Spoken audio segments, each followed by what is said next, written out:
తెలంగాణలో మరోసారి సాగునీటి సమరం కొనసాగుతోంది. నదీ జలాల్లో తెలంగాణకు ద్రోహం జరిగిందని కాంగ్రెస్ బీఆర్ఎస్ నేతలు చెబుతున్నారు. జలద్రోహం చేసింది మీరంటే మీరేనంటూ పరస్పర ఆరోపణలకు దిగుతున్నారు.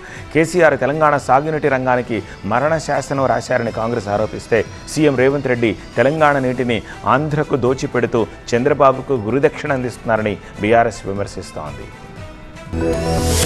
ఇప్పుడు ఏ రాష్ట్రానికి ఎన్ని నీళ్లు కేసీఆర్ గారు 299 మాకు చాలు 512 మీరు తీసుకెళ్ళండి అని ఒక మరణ శాసనం రాసిండు కృష్ణా పరివాహక ప్రాంతానికి. కేంద్ర ప్రభుత్వము పాలమూరు రంగారెడ్డికి మీరు ఎన్ఓసి ఇస్తే తప్ప మీరు మాట్లాడడానికి లేదు అని ఇరిగేషన్ యూనియన్ క్యాబినెట్ సెక్రటరీ అన్నాడంటే మా ప్రయత్నం లేకుంటేనే ఆ మాట చెప్పిండా?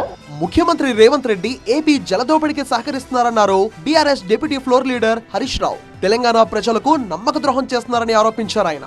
ఇవాళ రేవంత్ రెడ్డి గారి పరిస్థితి ఎట్లుందంటే రాష్ట్రం ఏమన్నా కానీ చంద్రబాబు కళ్ళల్లో ఆనందం చూడడం కోసం, గురువు గారికి గురుదక్షిణ చెల్లించడం కోసం ఇవాళ ఆయన గారు తల్లి లాంటి తెలంగాణ రాష్ట్రానికి ద్రోహాన్ని తలబెడతా ఉన్నారు. కేంద్రం అండతో ఏపీ సర్కార్ రహస్య సమావేశాలు ఏర్పాటు చేసి జలదోపిడికి స్కెచ్ వేసిందన్నారు హరీష్ రావు. సీక్రెట్గా చేస్తుంది అంతా.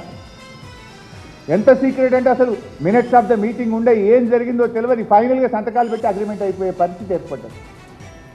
I'm saying with authority. నేను నా దగ్గర అన్ని ఆధారాలతో చెప్తున్నాను. ఇప్పటిదాకా ఎన్ని మీటింగ్లు అయినాయంటే మన ముఖ్యమంత్రి కూడా ఒక మీటింగ్లో పాల్గొన్నాడు. గోదావరి కావేరీ ఇంటర్లింకింగ్ ప్రాజెక్ట్ తెలంగాణ పాలిట శాపం అన్నారు Harish Rao. Polavaram to Nallamala Sagar to grand Anicut Kaveri తీసుకుపోతాం అంటే మొత్తం తెలంగాణ రాష్ట్రాన్ని ఎలిమినేట్ చేసేటువంటి కుట్ర మూడవ ప్రయత్నం ఇప్పుడు ఆంధ్రప్రదేశ్ తెరవేసి. కృష్ణా జలాల్లో 299 టీఎంసీలు చాలని తెలంగాణకు అన్యాయం చేసిందే బీఆర్ఎస్ అన్నారు ప్రభుత్వ విప్ ఆది శ్రీనివాస్. తుమ్మడిహట్టిపై హరీష్ రావు ఎందుకు మాట్లాడడం లేదని ప్రశ్నించారు ఆయన. కృష్ణా జలాల్లో 299 టీఎంసీలు చాలు అని మీరు ఉమాభారతి గారి దగ్గర, కేంద్ర మంత్రి గారి దగ్గర సంతకం పెట్టచ్చి ఈరోజు తెలంగాణకు కృష్ణా జిల్లాలో మరణశాసనం రాసింది మీరు కాదంటున్నా. మరోవైపు కృష్ణా గోదావరి జలాల్లో తెలంగాణకు అన్యాయం చేసిందెవరో చర్చకు సిద్ధమంటూ సవాళ్లు విసురుకుంటున్నారు కాంగ్రెస్ బీఆర్ఎస్ నేతలు.